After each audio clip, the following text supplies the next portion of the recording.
Hey, it's me, and I am back dropping into your feed with this week's latest episode of Entrepreneurial Thinkers. And I mean, wow, like there are so many ways to get into business and to pursue your entrepreneurial dreams, to create ways to make money, to build sustainable businesses, or if you have an existing business, to grow it and scale it. And we talked today with Gregory Ugwi from WeFranch about one of the oldest industries in the world, franchising. He helps us take kind of a modern day data analyst, big finance-centric view of franchising in 2025 that kind of breaks away from all the old mythologies of franchising in the United States, say over the last 50 to 75 years, and really kind of paints a picture for how we go forward and how young entrepreneurs, people from different sectors and segments of society, can take advantage of proven business models from big brands with training resources and capabilities and bring those types of businesses into their local markets, as opposed to maybe the pure startup route, right, that we talk about so often on this show and in every other bit of the entrepreneurial economy. So if you're fascinated by, curious about, interested in learning more about this idea of how franchising is meeting modern day business growth and entrepreneurship, this conversation with Greg and I is fantastic. You will really, really enjoy it. And frankly, Greg and I hope that you enjoy it as much as we did enjoy making it for you.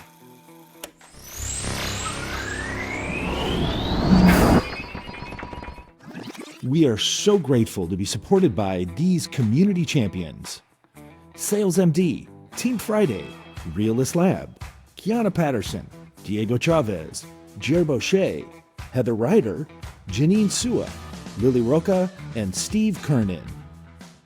Hola, hello, hi, bienvenido, and welcome back, or welcome to, maybe for the first time, Entrepreneurial Thinkers. This is the show where I get the absolute privilege to have weekly conversations with some of the best and brightest entrepreneurial thinkers across all sectors and segments of society and industry as we come together to try to leave this world a little bit better than we found it.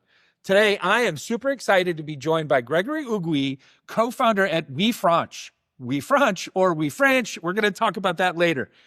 First, let me tell you a little bit about Greg before we welcome him to the show. Greg is someone who doesn't just spot patterns.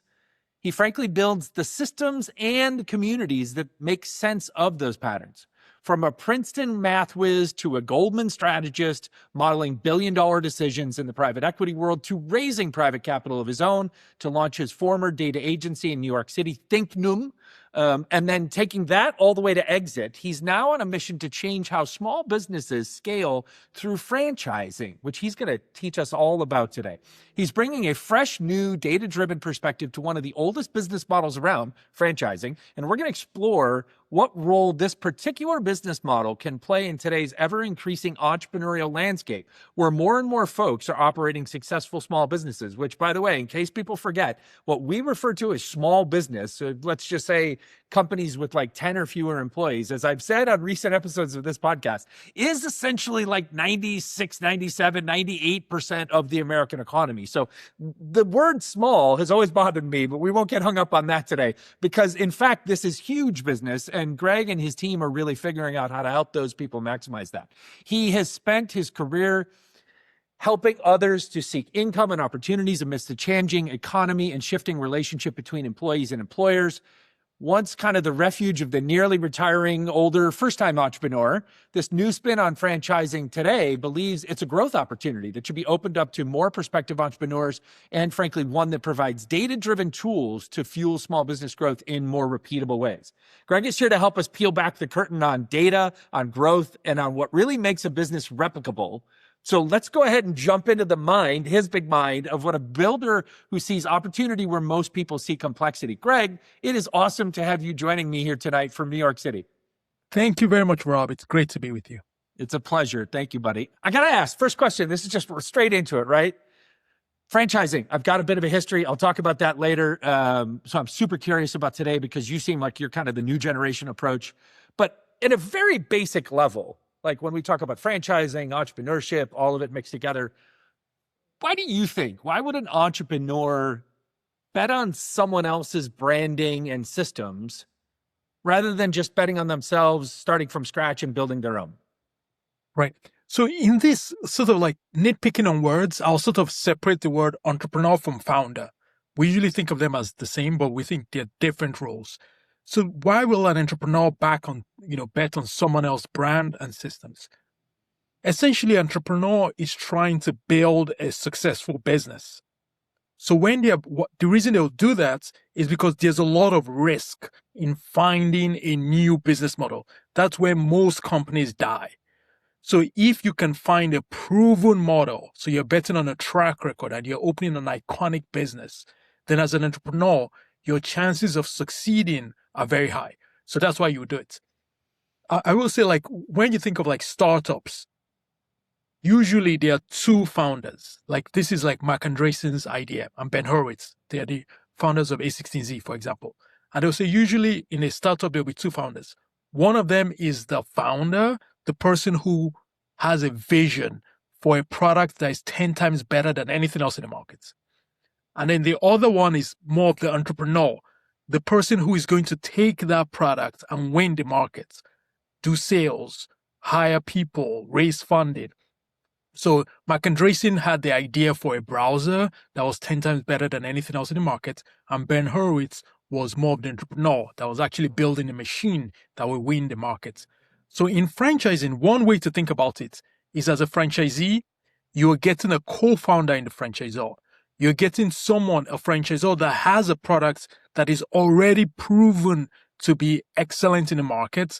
And you are the one that is supposed to build the machine that will bring that product to your local market and win that market. Okay. So when you're bringing McDonald's locally, they are your co-founder. They have the 10X product, and you're bringing that to your market, and you're responsible for hiring, capitalizing, and running that business. Awesome. And understanding, as you say, like kind of the uniqueness of the local neighborhood, the market, the community, the city that you grew up in or that you live in and work in. Exactly. Yeah. Let's do this. Before we get too deep into this, we've got such a broad audience of people that listen to this that are interested in all the types of conversations we have. And so you and I set a little bit of a kind of a definitional baseline. Why don't you tell us what franchising is in its most basic sense, first and foremost, and then we'll go from there. Sure. So franchising is someone invents a business model, has a track record for profitability in their local markets. Now, to expand to other markets, they share that proven playbook with another entrepreneur in a different market. The other entrepreneur in return pays an initial franchise fee and ongoing royalties, a percentage of revenue back to the franchisor. So this person, the founder that invented the model, keeps developing the product, doing R&D, and supporting all these local franchisees all across in different other markets that are replicating this proven playbook and using the same brand. That's Gotcha. how we. And in today's market, just for contextual examples, like some of the biggest franchise examples would be. So there's Chick-fil-A, McDonald's, Planet Fitness, Dunkin' Donuts, Taco Bell. So a lot of QSR, gyms, almost anything where there's an in-person component. So It won't make sense to have like a SaaS franchise, a software as a service franchise. It makes no sense because it can be delivered remotely. It won't even make sense usually to have a CPG brand as a franchise. You can deliver that through e-commerce. But where there's a service component, whether it's a gym, a spa, teaching kids, youth enrichment, coaches, certainly restaurants, then it makes sense to have a franchise model. Interesting. So I mentioned earlier, like I've now just been thinking about it. Thank God I write this stuff down in my script. It was actually about 15 years ago that I worked in franchising here in Southern California. And this was a pretty significantly sized franchisor who owned various brands. And they were in various brands across various different industries. And at the time, this is my kind of curiosity for you now, is help us paint the future kind of, or the reality of what's going on today, right? At the time, it felt like as an industry, even then, it was kind of at a tipping point, right? It felt like this was me. I was a bit younger than the demographic of most of the guys that were in the executive group of that company. And I kind of was like, I feel like they've got these principles that are best principles and practices that they've lived on for like the last 50 years.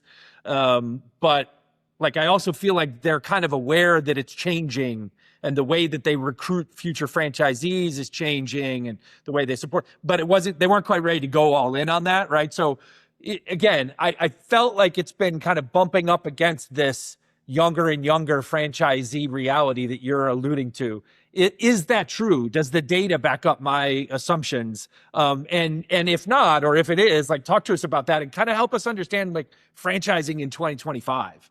Yep. So I will say the one thing about franchising, the way we think of it, if we think of tech or entrepreneurship, people tend to think of its growth. So you tend to think of what's changing, what's a trend that is changing in the world, and how do I bet on that new trend? So franchising is closer to value investing.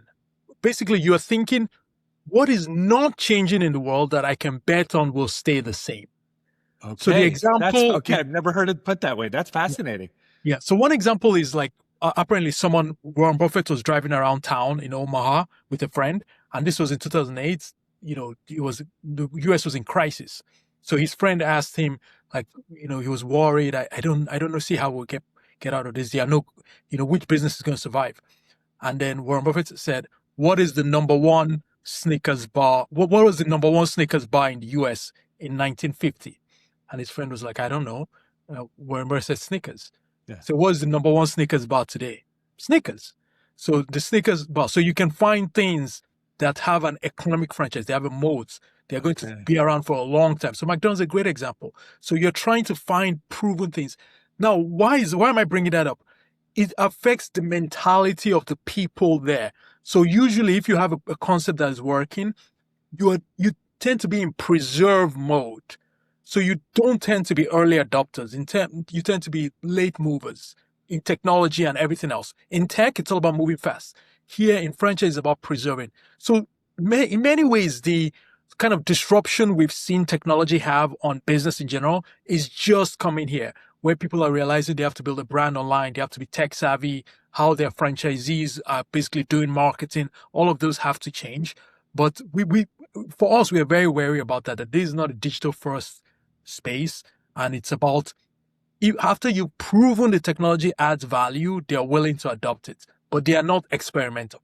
No, that's the vibe I used to feel like. Was like, I'll double down on something and I'll run with it and I'll invest in it, but I'm not necessarily going to experiment and tinker around with a bunch of new stuff, right? Exactly. That's fascinating. All right. Yeah, one example, think of like QSR. You're constantly putting food in millions of people's bodies every day. Something could go wrong. There's only downside, and it's profitable. You're making money. So you're constantly dealing with risk. You have all these owners. They're managing people. They have like hourly employees. There could always be some harassment that's going to.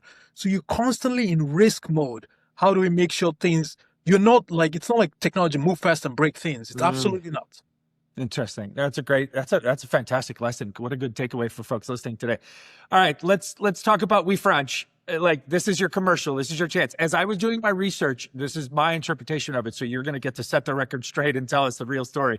It seems like you're leveraging technologies, data, information, kind of modern thinking as far as business growth to both help the franchisor side, like the brands that are looking to scale through franchising, as well as to help the prospective entrepreneur or franchisee side of the business. So, like, why don't you tell us the story, kind of what you do? Like, this is the business models question, right? Like, what do you do? Who are your customers? Kind of how do you make money? The real basic stuff. And then we can talk a little bit more about kind of where you see it going on the journey going forward. We are so grateful to be supported by sponsors like our friends at Shore Capital.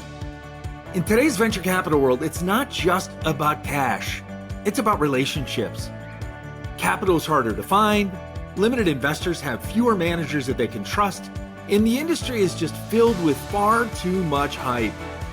Shore Capital is an early-stage venture fund investing in the world's most ruthlessly iterative founders, helping its limited partners to find founders who are solving the world's most dynamic problems, teams that excel in mastering the idea maze, teams moving with a rapid, iterative velocity and demonstrating radical resourcefulness.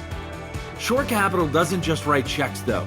They become fractional co-founders when needed, offering strategic support, high-leverage relationship development, and a deep commitment to the long-term success of their portfolio companies. If you are a ruthlessly iterative founder with a bold vision or a limited investor seeking sustained access to the brightest, big thinkers of our time, Shore Capital wants to meet you. So visit shorecapital.notion.site to learn more. So essentially what we do is there are franchisees, prospective business owners, the franchisees, and then franchisors, people with the concepts, with the iconic brands. And they're not matching online. Like dating is happening online, real estate is happening online. So what we are doing is we are bringing that online. The benefit of doing that is as a prospective franchisee, right now, when most people are picking a business, they might rely on advice from one or two people, or they tried the product and they liked it, but they are not going to be grounded in data. Like many times, this is the biggest investment they are going to make. They often take out debts that if it doesn't, SBA debts, they are personally liable for. If it doesn't work out, they will go bankrupt. Their house will be on the line. And yet they are not making this in grounded, solid business metrics. So because we're doing it online, we're enabling them to do that. Okay. And from the franchisor side, because we're allowing, if you think of the challenge of a franchisor, I need to find someone in some markets, let's say Wyoming, right now, that is looking to open a burger restaurant. The matching is very hard to do in person. So it's very helpful that something that can be sold online.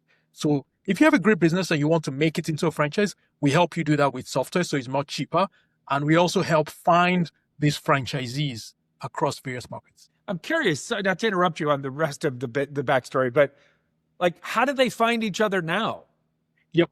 So or historically, how have they found each other? Yep. So typically it will be through like brokers. So I'll say it's dominated by brokers. Oh. And the brokers collect a percentage of the franchise fee. So that's the upfront fee they split. Yes. So that is typically how it works. But that leads to certain perverse incentives. If I'm a broker and I'm collecting a percentage of, let's say the franchise fee is usually like 50,000, and the broker will be collecting half of that for every new sale. So it's not a long-term relationship for the broker. I need to match someone to the restaurant, collect my fee. No matter, even if I'm a good person, like I have kids, I'm trying to take care of my kids. Yeah. I'm trying to get that. No, like you said, the incentive isn't about whether or not that franchisee actually will succeed or could succeed, because once you've done that sale, that's it. That's the transaction. Exactly. And so the broker is effectively working on behalf of the franchisor. Exactly. So they're captive of the franchisor, I'll say. Interesting. And even somewhat worse than that, there's a variation in fees. So I'm inclined to put you into the brands with the highest franchise fees. Like if you think of some great brands like Chick-fil-A, they only have a $10,000 franchise fee. So it's almost impossible for them to work with the broker. But so it becomes a strange space, we believe. And so you've got two client sides or two-sided market of the customer marketplace of the customers. It's essentially it's a two-sided marketplace, right? Okay. And again, you don't have to spill any secrets here about the business or anything, but like how does this two-sided marketplace generate revenue for you, for WeFranch?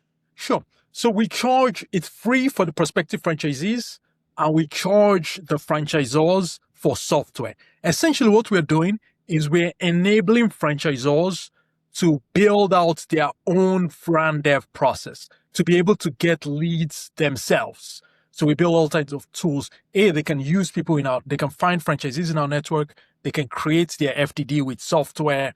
They can basically match with franchisees online, so they don't have to pay brokers. But in short, we charge them recurring SaaS revenue for using the software. Nice. And again, I'm super fascinated by this. I mean, you were like Mr. Big City, big time data analyst guy, right? Like at the highest levels of the enterprise finance world. What drew you into this particular thing now? Yeah. So I'll tell the story of like even how I got into it. So originally I'm from Lagos, Nigeria. And Nigeria is a developing country. Essentially, there is no middle class. So there are rich people, like Nigeria has oil and other things, but there are rich people and then there are many poor people. And because there's no middle class, like for instance, in New York, you can be on a subway with someone who is, working hourly works and a billionaire. They all put on the same subway. But in Lagos, it's not like that. Rich people, they move in separate. So you had it. And I was among the poor people, but I was very good at taking tests. So when I was 10 years old, I got into the best high school in Nigeria, Loyola Jesuit College, the Jesuit school, a boarding school. So now I'm going and I'm seeing the rich people, and then I'm going back home to where I'm from, which is like the slums in Nigeria. So now I'm curious. I'm thinking, how do you move from one kind of group of people to the other. How do you become rich? Just kind of intellectually. It's not really like I wanted money, but I was curious, how does this happen? Yeah. Like, and no one talks about it. You learn about physics, you learn about chemistry, but no one will tell you about that. And eventually I did well on some more tests and I ended up in Princeton, and it's more of the same. So my closest friend, we worked at my prior startup. His dad has like the biggest hotel chain in Colombia. So it's just, so I'm always thinking, how does that, eventually I end up at Goldman. I'm a strat. So this is the first place where I'm like, these people get it. They asked that question and everybody hated us. So this was like 2009. So Lloyd, people call us like vampire squid, like, but Lloyd Blankfein said we're doing God's work. Tough time for the industry. Yes. And Lloyd Blankfein said we're doing God's work. He says, basically, we find businesses that satisfy three parties. A, you are able to get customers to pay you. So you have pricing power. Customers want your goods. You're not driving it down their throats. You're able to hire great employees and, train them and they move on. And then you're able to make some return for the owners. So if you can do those three things, put money in there, you will develop, and that's how you become New York. You say, like, think of South Korea and North Korea. DNA-wise, they're the same people. Right. Scientifically, you cannot tell a North Korean from a South Korean. Exactly. They have the same land, same size, basically same land. People used to escape from South Korea to go to North Korea in the 60s. And now South Korea is a first world country, the chaebols and business. So that really made sense to me. I'm like, this makes sense. So it's not like you're smart or whatever, but you have a system, you're in a business model that works. Yeah. You've discovered a business model that works. Anyway, so I was at Goldman, it was great. And basically I was always interested in data. That's what I was doing. And then eventually I built a startup after Goldman where we're providing data to PE firms and hedge funds that use that data to find these great iconic businesses to invest in. Okay. And then after we sold that, I was thinking of what to do next. And it goes back to kind of where I grew up. And I was with my brother-in-law who was looking to buy a franchise in the middle of nowhere in New Jersey. Okay. And I saw how archaic, there are these things called franchise disclosure documents, like 800-page documents people have to read, and the brokers. And it was like, it would be really fantastic if prospective business owners had world-class tools to pick the right business. So that's how we built WeFranch.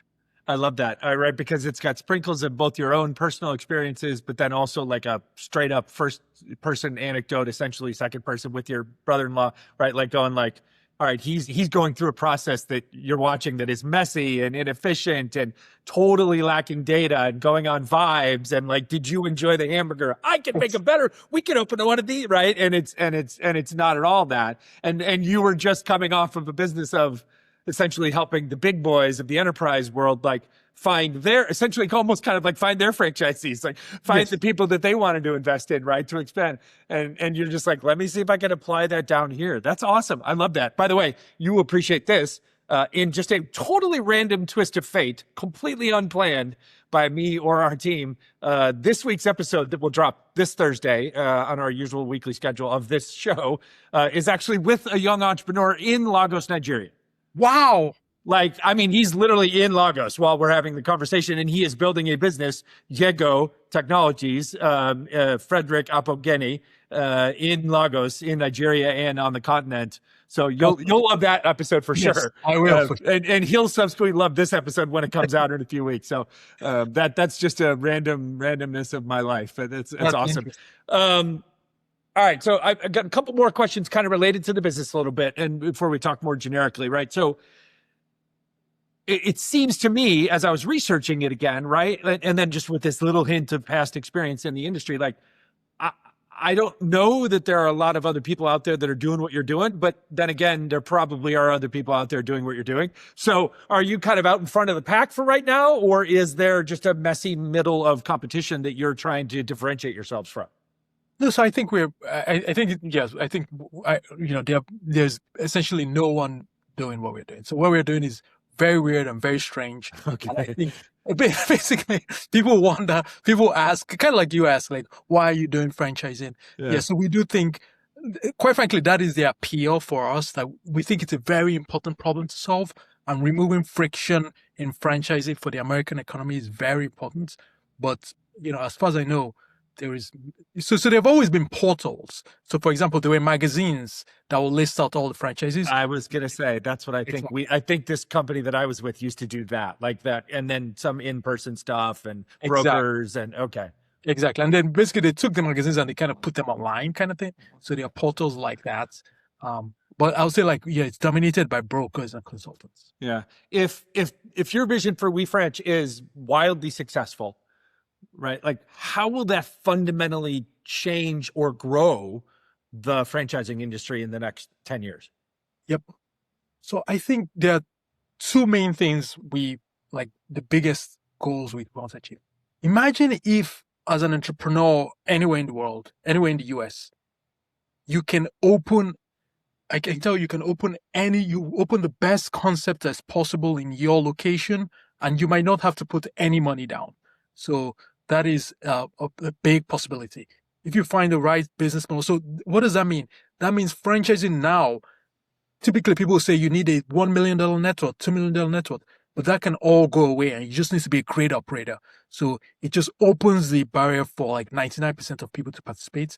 Data helps make all of that possible and matching. So basically, anybody can choose to own an iconic business in their community. That we think that'll be a fantastic goal, and we think it's doable. And then on the other end, we do think there are a lot of businesses that could scale through franchises. That right now, we'll say 10x the number of businesses that can franchise don't. So people that have innovative business, they just don't go through the pain of making that into a franchise. So there will be a lot more options for possible concepts as franchises. Okay. And that is one of the things that popped up in my preparation for today was that theme seemed to kind of keep popping up either in your materials on the website or things I've seen you write on LinkedIn or just in media content itself. This idea that, so we've got kind of the established franchisors that we've discussed, the brand companies that everybody knows, right? And then probably another layer that if they thought about it in their town, they're like, oh, I didn't know that was a franchise. Like, oh yeah, I know them. But what you're speculating here is, or postulating to the marketplace is, we think that there are millions and millions of great small business concepts that fit the general model that you have to fit to be a potentially replicable, scalable franchise. And is your proposition then that WeFranch is going to come along and help those to be able to do exactly that more easily? Because that sounds to me like more than just matching. We are so grateful to be supported by sponsors like our friends at eSudo. Running any business, but especially a law firm, means balancing a lot. And technology, frankly, shouldn't be a headache. eSudo makes information technology and cybersecurity simple for law firms large or small. With over 20 years of experience, they specialize in everything from Microsoft 365 management to advanced cybersecurity solutions. They help you to stay ahead of threats, manage your data securely, and keep your tech running smoothly so that you can focus on what matters most, your clients. eSudo understands the legal industry's unique needs, offering tailored solutions to ensure that your firm is always in compliance and always protected. Are you ready to upgrade your firm's technology or get help with your questions? Visit esudo.com. Yep, exactly. So I think part of the reason why you might have seen that recently is because we recently launched a tool that helps you create so there are two aspects. So fundamentally, we think you need to have a business that is profitable. That's the number one thing. Okay. On a unit economics business, you need to have one location that makes money. Yeah. If you have a location that makes money, it doesn't cost a lot to open and it makes money. So in 2 years, basically my investment, I can get it back. 2 or 3 years. You have that. That's the core and the hardest thing. It's a gift from God or the universe. So we can't help you with that at all.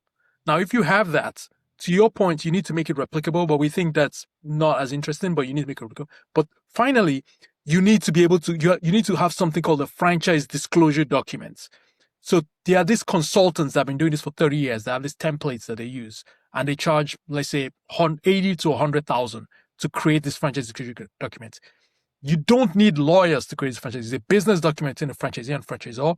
And we have software that guides you through the 23 items, the FTC guidelines to create that. So now it's 10 times cheaper to create your FDD. You don't need brokers to recruit franchisees, you can do that through your website and through one of your 1,000 fans. So, for example, we're working with someone like Baron Davis, and he has a coffee shop that's mixed with a business model, and he's now creating a franchise. So we think a lot more of that Okay. will happen. People say, I can create this business model, and I don't have to spend 100,000 to create an FTD, and I don't have to hire like an army to comb the country. I can do this online. So very much Okay. like what Shopify did for e-commerce. So in general, when technology reduces the friction of doing something, or quite frankly, creators, like we can do this podcast where in the past, maybe you had to have like a radio show and things of that nature. Right. Wow. See, now that starts to like blow my mind open a bit because, okay, I get it. Marketplace matching, but that as kind of an entry point, right, to becoming the more encompassing and maybe eventually all encompassing services platform. And I love that, the Shopify reference, right? So in some ways we're coming in and we're starting with this matching capabilities between the existing industry and entrepreneurial folks in local communities who have a hard time trying to find quality data on reliable businesses to invest in and build in their hometown. But we already have an eye towards like the additional features and functions that could keep coming that we can keep building out. And now all of a sudden we become that hypothetical one-stop shop for reliable information, support, resources, transactions inside of franchising. And if I'm hearing it correctly, right, essentially by enabling that expansion. So now all of a sudden it's, Rob and Greg's candy store. And you're like, this could be a huge thing in every top 50 city in the US. Like we ought to do that instead of trying to expand it corporately ourselves. And the more of that you facilitate, the more now business clients on the franchisor side you have to use, right? And then the more opportunity there is for franchisees to, that is really as you said it kind of almost flew past me a couple of minutes ago, that kind of like reduced friction inside the American economy. Yep. Right. Absolutely. Wow. This is just what you just said in that last comment I just made me think of something totally random. Is franchising like as much of a thing outside the United States as it is inside the United States? And is there a reason, yes or no? Yep. So franchising is like in somewhere like, Japan, it's big. In the US, it's big. So in general, franchising is big in high trust societies. Okay. So like in somewhere like Nigeria, it's not big. So franchising is big in high trust societies. Interesting. So you're sharing your playbook, you're sharing a brand, you're making sure so there's the franchising and franchise is a 10-year partnership. So there's a lot of IP that's being shared, and in short, it works well in high trust societies. And I'll say the US is probably the biggest market. There are 800,000 franchisees in the US. It's over like 800 billion in outputs in the US every year. Yeah. So it's a huge industry in the US. But I'll say and part of the nature of the US is a lot of brands came from Europe. A lot of brands came from, even though they were not, maybe it's not explicitly came, they were immigrants in short. So they were bringing their food, their flavor, things of that nature. So culture, it's kind of like a new, anyway, it was a newer economy at some point. Yeah. It's interesting. As I'm listening to you, I was thinking back, I spent a good chunk of this last decade really hyper concentrated, say 2015 to the pandemic to 2020, in working in consulting and living mostly in Latin America, all over the place. And I had the good fortune through a series of random relationships to meet one of the sons that was of a family that owned essentially Starbucks Mexico. Mm. Right. And then as we got to know each other, and I'm not going to remember the exact brands right now. So if you're listening, I apologize. But it was like something like they were first, before they ever got the Starbucks deal, they owned the majority of the Burger King franchises in Mexico. Yep. Right. And then they owned like some other brand from the US and Mexico. And then eventually that built up that their business became such a significant enterprise that they negotiated a deal with Starbucks when Starbucks was looking to expand. And then they owned, but that's like almost like a hybrid of corporate owned and franchising, because technically they're a franchisee, but they're like a master franchisee. Exactly. Basically their stores are just corporate owned, but they're corporate owned in Mexico. Exactly. So I would say internationally, that's how a lot of like US, the best brands like to expand. Okay. And so there are some like Arcos Docos, like McDonald's, they're like, they are in LATAM and in Asia, their biggest franchisees are publicly traded companies. Yeah, right. Exactly. That makes sense. Yeah. I'm curious, how has the right? You're disrupting, right? I think it's good disruption, but like you're disrupting, and old industries don't tend to like too much disruption of how they do things and how they control the economics of their industry. How have, if at all, like the more reputable franchisors in the industry, like either come across you and pushed back and said like, "Hey, kid, get out of here with that. That's ridiculous. Like, don't mess with the way we've always worked." Or brokers or brokerages that are pushing back on you going, "Hey, upstart guy, like, no way, we're not going to let you succeed." Have you met any of that kind of competitive friction, or is everybody just excited to see the data guy show up? No, I said nobody's excited. Nobody's excited to All right, I'm excited to see you show up, but nobody else is. And I do think, at least for me, kind of like personally as an entrepreneur, it is the most important thing is not to like go to the audience where I'm comfortable with. Like basically, you have an idea, and certain people will say this is a good idea, this is interesting, and cool. Yes, and that might not be the person that needs to say it's cool. Yeah. Right. Yeah. Sometimes like the old mythology around like, talk to your friends and family. I'm always like, no. Like talk to them. Yeah. Later. But like talk to strangers. Yes. Like my dad used to teach me that too. He's like, your job in sales when I was like 19, 20 years old and I went to work for him out of university. He was like, your job is effectively to like go out and stand on a corner in a neighborhood where your customers exist, but you don't know any of them, and just like talk to them there, because those strangers are not going to have any affection for you or for what we're offering. And like, they're going to tell you the truth. And then if you can understand that, right, then you can build it. So, all right. So let's hear your going into the lion's den to talk to the lions story. Yep, exactly. So I would say for us, the first like reaction we had maybe for the first 3 months is basically just the industry just completely ignored us. So it doesn't matter how cool or whatever you built. The one thing people can do, and to me, as this happened in my first startup as well, is they can stonewall you, just try to make you not relevant. Yeah. So for us, the only thing that matters was kind of like being relevant. So we're not trying to be differentiated as much as being relevant. Like I'll give one exact example. So one thing we do is we collect verified reviews from franchisees. So the franchisee, for the first time, kind of on Glassdoor, you can go and say, I think my employer did not treat me well. But you could not have that in the franchise space. So we collected the first place where you can put in any concept and see, we have to verify that that's actually a franchisee, and they'll say, I made money, I did not make money, it was a good experience or not. Anyway, so franchisors hated that.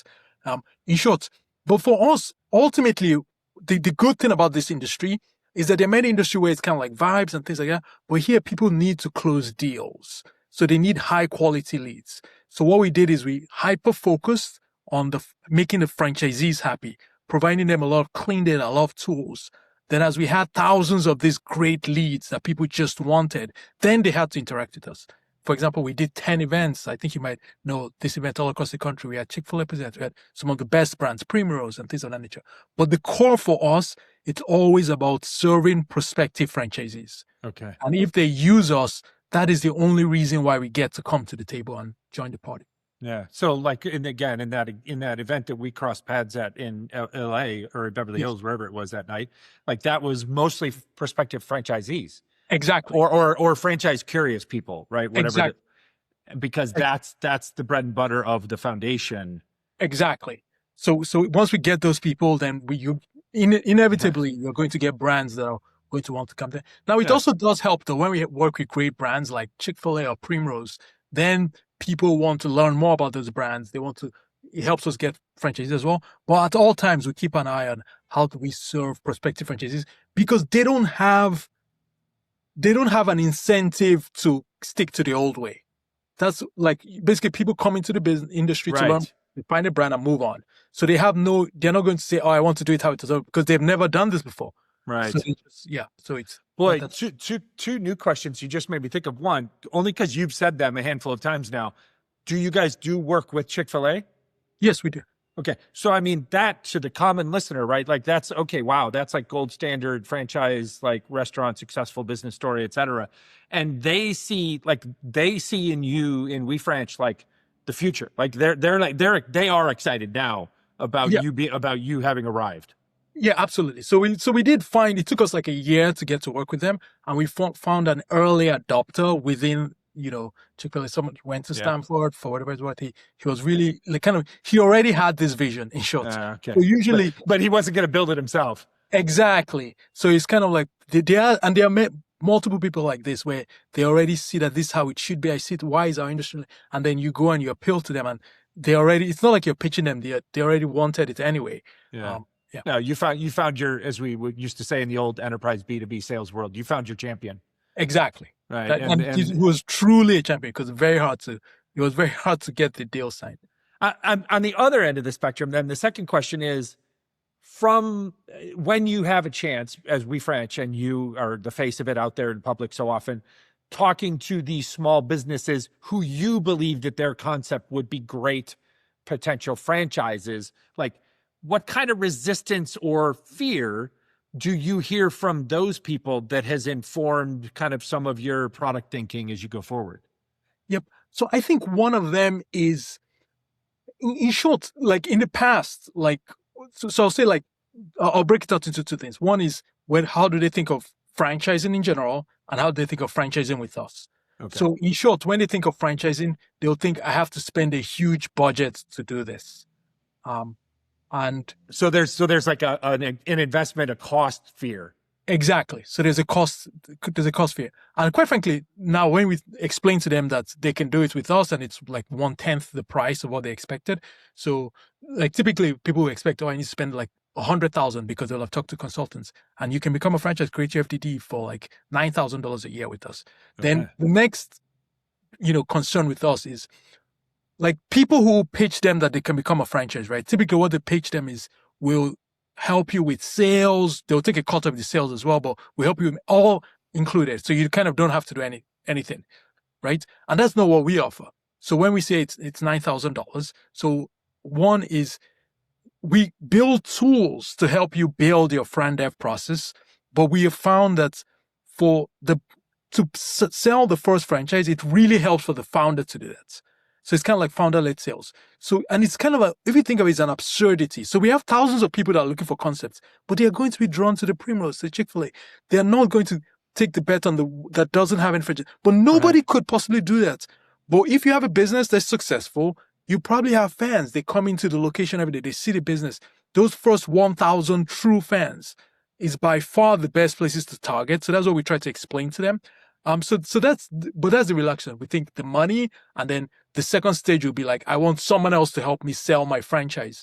Right. And until you have some proven track record, we think it's best for you to do it. It can be very valuable if you do it, but that's how. That is also just some tried and true sales wisdom from an old sales guy who got taught by an even older sales guy. Like, let me just validate you a little bit there. That is 100% truth that you just spoke.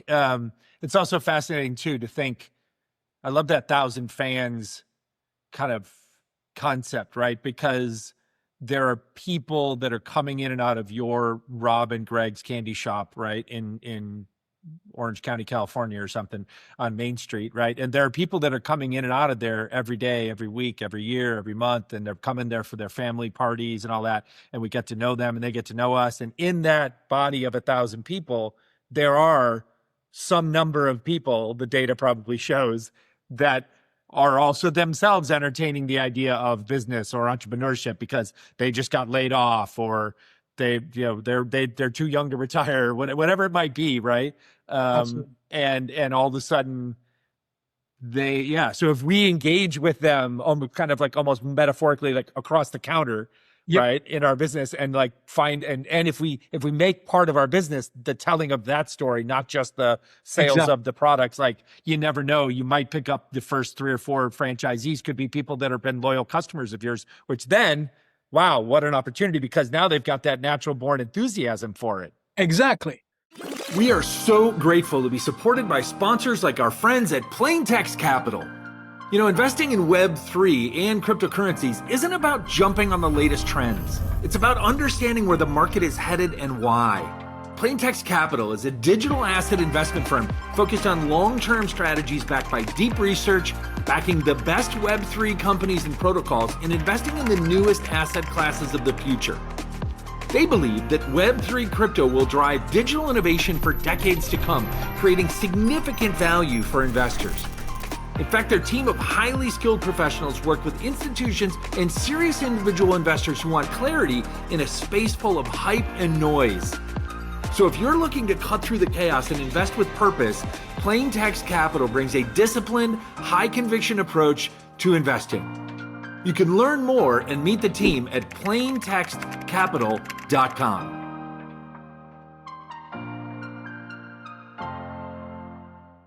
Yeah, exactly. So some of the best brands, quite frankly, some of the best brands, it comes like that organic interest in the first franchisees. And it can be people also, you can put, people will post online, oh, I'm franchising now. And maybe they didn't come into your store, but they've been silently, following you. They went to school with you or whatever. Yeah. But they have a natural affinity, natural trust versus a true third party to come in and so because of when you don't have a track. Right. So The total stranger, I always call it like concentric circles of relationships, right? It's like this one, this one, this one, this one. And this is mining way out here. Exactly. Right? And versus you're suggesting is like mining those inner circles where you already have exposure. I often use this reference. I just did it the other day with someone on this show about like the true startup entrepreneur, right? How much time they misuse chasing like the prospective investors who are strangers that they see online that are way out here in the fourth circle, when in truth, like you're going to find that first money from people who honestly just are going to invest it in you because they love you. Exactly. And they honestly just want to see you be happy. Exactly. And they have no care about the business or the business success or failure or the idea. Literally, they're just like, I love Greg. And if I can help, if I have some extra resources to help Greg pursue his dreams, like, wow, that's kind of cool. I want to do that for Greg. Absolutely. And yet we will ignore those people and we will chase after all these strangers from our keyboards because it feels easier. Exactly. And sort of like it's the big news you see. So wouldn't it be cool if some PE investor just came and said, I'm going to build out 1,000 of Greg, Greg and Rod's. No, but he's not going to do that until he or she, until he has like a track record and data. So that comes later and it comes also kind of naturally. Yeah. No, it's so true. That's fascinating.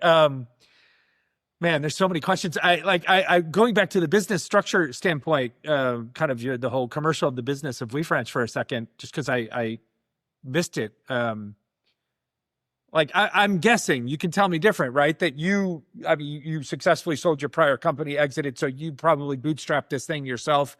But are there other investors involved? And if there are other investors involved now, or maybe there will be at some point when you want to scale this, what's the thought process from those folks? Like, aside from they love Greg and they want to see Greg succeed, like, are there people who from an investor standpoint, either present or future, who are kind of getting what you're pitching? Like, they're getting this possibility? Yes. So, what I'll say is we don't have any investors. Quite frankly, like, I had a friend that was a VC that was really into franchising. And he wanted to invest in WeFranch, but we didn't want to take any investors because not yet. Exactly. And that relationship kind of went it created like friction kind of. Anyway, but in short, like for us, we're not fundraising. That being said, we do work with great prospective franchise owners, and often we connect them we're looking to do this more and more, connect them to investors. So if I'm an investor and someone is trying to open like 8 Potbellies in New Jersey. So I know an excellent candidate is looking to do that. We are looking to connect them to investors. Okay. So that is a little bit of like a side product service, right? Yeah, and we do think financing. And overall, to be completely transparent with you, that is something I'm very excited about. Like the financing part of the whole business. The financing part of the whole. Yeah, you have to be. Yeah, exactly. Yeah. In another twist, and this is just so funny. I didn't realize I had this much exposure to franchising until I started listening to you talk. So I lived in a prior life. I lived I went to university in Phoenix at Arizona State, and then I lived in the Phoenix area for a while before I moved out here to Los Angeles. And a really great friend of a good friend of mine was this guy that owned the Franchise Finance Corporation of America. And I can't remember his name now, Milton something. But he was like FFCA was this like massively successful, like wealthy corporation up in North Scottsdale. Got it. And he had like and I would read, you were always reading stories about him because in the Phoenix area, the Scottsdale community, he was like a huge benefactor philanthropically and whatnot. And it was all basically, you go back and you read the whole story. And I think in his early career, like he was a franchisor of some big brand and had like some wild traditional success through like a huge growth period, and then got into the whole like, well, wait a minute, I can help other partners, like other franchisees in my network to finance their stuff. And then he eventually turned that into his business and got out of the franchising business and just became the financing company for franchises across like all these different industries. Yeah, I will have to track down that guy. Yeah, no, I'll as a favor to you, like also, and just to our listeners, I'll go back and find the anecdote of who this story, and I'll drop a link to an article because I will eventually remember his name. But I'll forward it to you because and this is I lived there 30 years ago, right? So who knows if he's probably dead, to be honest, at my age. But hopefully he's not listening to this. No, I mean he was. Like, I'm not dead. No, he was like I'm thinking like I'm 57 now, right? And I lived in Phoenix when I was in my 20s. Right. So he was already like 20 years or 25, 30 years older than me then. So he could be like, hey, he's living good life. So you never know. But I do remember that, like Franchise Finance Corporation of America. I remember that being a big, huge deal. So I could see why that would be fascinating to you. And ideally, I mean, like bring it back to today. Our listeners are like, Rob, what are you doing? Right. But like, I mean, again, WeFranch expands itself out, and you become such a reliable partner and technology provider to all the players in the marketplace, in that economy. It like inevitably the more kind of high quality, high trust professional services that you can add to that lexicon of things that you're able to do for them, the better. Like obviously, right? And hypothetically, that whole branch becomes like high profit margin, real high value stuff. Yeah, absolutely. We do think like we need to do a lot, a lot of work needs to be done to make this ready for financing, but the embedded finance component will once again remove friction, make it, just think of it from prospective franchisees owner. Like if all of that is solved for you, like you almost have no excuse. You can own an iconic business, if you're a great operator in your community, it has worked 1,000 times. You can be very successful. Yeah. And once the financing part is completely solved, yeah, we do think, but to make that happen, you have to have technology, data pipelines, organize a lot of things. Yeah. Yeah. No, 100%. One last question before we get to our closing segment question. And this is just purely personal, right? I'm just curious about you a bit more, right? As I read your story background, and thank you for sharing that story again with everybody here today. As I read it in preparation for this conversation, like, I don't know that I necessarily would have foreseen WeFranch as like, oh, he inevitably will do this, right? But I definitely saw kind of this exposure to like Wall Street or Main Street, right? And whether it was going to be finance, as you just talked about, or franchises, right? So data is clearly at the center of it all. Data, as we all hear as consumers of news and information, right, is supposedly that's the new oil, that's the future, right? So like, I want WeFranch to be wildly successful before I ever invite you back to talk about something else, right? But like, you're also a young guy, and you've got a ton of upside, and WeFranch is not going to, you're not going to need to run it for 30 years. So what other types of things like tweak your mind? What other types of industrial problems or data problems in our economies do you see that kind of tug at you a little bit, and you think like, maybe someday a future version of me could work on solving that? Yeah, so I would say, like, and this is the honest truth. Like right now, it feels like I'm wrestling a tiger. Oh, no, of course. Yes. You're like, that's what I said. This is going to be way down the road somewhere, but I know, but it's almost impossible for me to even imagine that.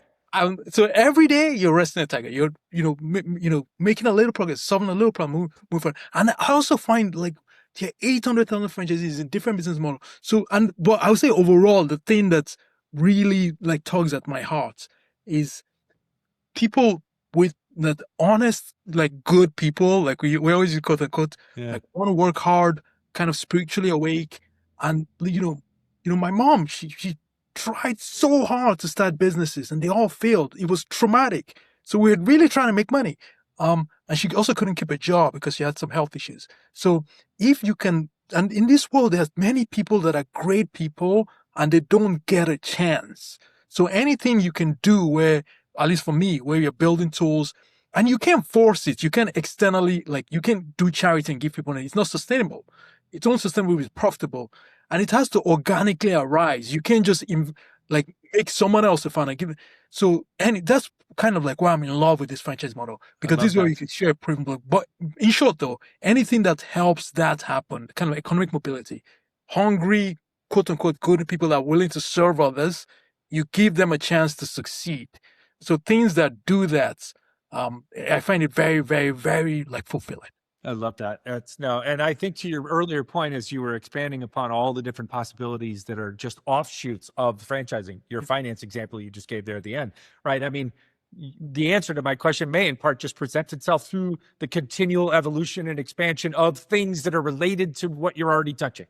Right? Exactly. It might not be a like over here versus over here. It might just be a here versus where you're starting, which is amazing, right? I say oftentimes one of the things that I'm so lucky and I love so much about this show and these conversations I get to have with people like you every week is that in the span of 5.5 years and now 190 plus episodes with 190 other people like you, is that every day I'm glad that there's people that wake up and are obsessed about things that I'm curious about, but I'm not obsessed about.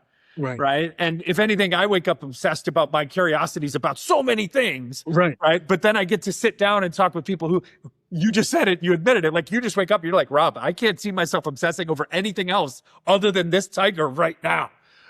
So I'm deeply indebted to that for this conversation and for you satiating my obsessions, but also just for us learning how deeply your obsession runs, which will serve WeFranch and all of its partners and clients well for a long time to come. Last question, and maybe you and I can speak to one part of your constituency to try and help them, because I think maybe this is the biggest opportunity inside of this conversation. To that small business owner who's listening, who, may be on the fence about like, they think they might be ready to franchise their brand to scale growth, but maybe they're not sure, but they're kind of thinking they are. And so they would be the ideal client and user of WeFranch in a bunch of different ways. For that small business owner in Main Street, USA, what are the first 3 kind of diagnostic questions that they need to be asking themselves before they really commit to that path forward? Yep. So the first one is I'll give it, I know it's supposed to be short, but I'll give it a prelude. Think of franchisees as 2 things in one, an investor and an employee. Okay. So I'll break it down. So if I'm going to bring on someone to become let's say I'm in New York, I'm going to bring on a franchisee in New Jersey. They are going to provide the CapEx. They're going to invest money to build that location, but they're also going to work there. So now so the first thing I should ask among those 3 is it profitable? Is it a rational investment for them to make? The second thing is, do I have the bandwidth? I don't have to have all the processes figured out, but if I had a manager in New Jersey, will I have the bandwidth to train them? So I'll say that's the second thing. Yeah. And to be honest, I'll say the third thing is, are you kind of willing to tell your story over and over again and share the founder-led sales again? Exactly. So I'll say if you have those 3 things, it's unit profitable. You can pitch an investor to open it in New Jersey. You have the bandwidth to train an employee and make sure they succeed and know what you know. And then finally, you have some early inklings of I'm willing to tell my story over and over again and build a brand outside of my local markets. Yeah. No, I love that. That's hugely concise and very specific advice. So I'm sure people will find that immensely helpful. My friend, this has been a blast. Thank you. Awesome. It's been nothing but joyful. I always say, like, I aim to try and inspire a little bit, to educate a bunch, and then to empower some people. And you absolutely nailed that across all 3 today. So I'm really, really grateful for that. Yeah, this was so much fun. And, these questions and just how it evolved was fantastic. I love that. All right. So before we go, let's make sure people can find you, follow you. Prospective franchisees, prospective franchisors, partners, anybody that wants to collaborate with you, people in New York City, people in LA, people around the country. Like, how do we find or follow you or find or follow or sign up for anything related to WeFranch? So also we are LinkedIn obsessed. So it's WeFranch, on LinkedIn, and It's Gregory Ugwi on LinkedIn. And of course, feel free to email me at gregory.ugwi@wefranch.com. Awesome. And Ugwi is UGWI. Awesome. Wonderful. Thank you, my friend. This is terrific. Have a great evening. Awesome. Thank you very much, Rob. Well, I hope you enjoyed that episode as much as I did recording it. As always, we thank you so much for listening and watching. Today's show was recorded here in Los Angeles and produced by the incomparable Deanna Bernal in Mexico City. You know, we can only grow this show by you listening and sharing the show with friends. So please find, like, follow, subscribe, and share our audio-only show on Spotify, Apple, or via any other popular podcasting platforms, as well as find the video version of our show now available on our YouTube channel over at Entrepreneurial Thinkers. And of course, you can follow along on our various social media platforms for fun and informative clips and content at Entrepreneurial Thinkers, wherever you can find us. And if you'd like to connect with me, you can find me at I Am Rob Ryan on just about any social media platform. Gracias, thank you, and have an awesome day.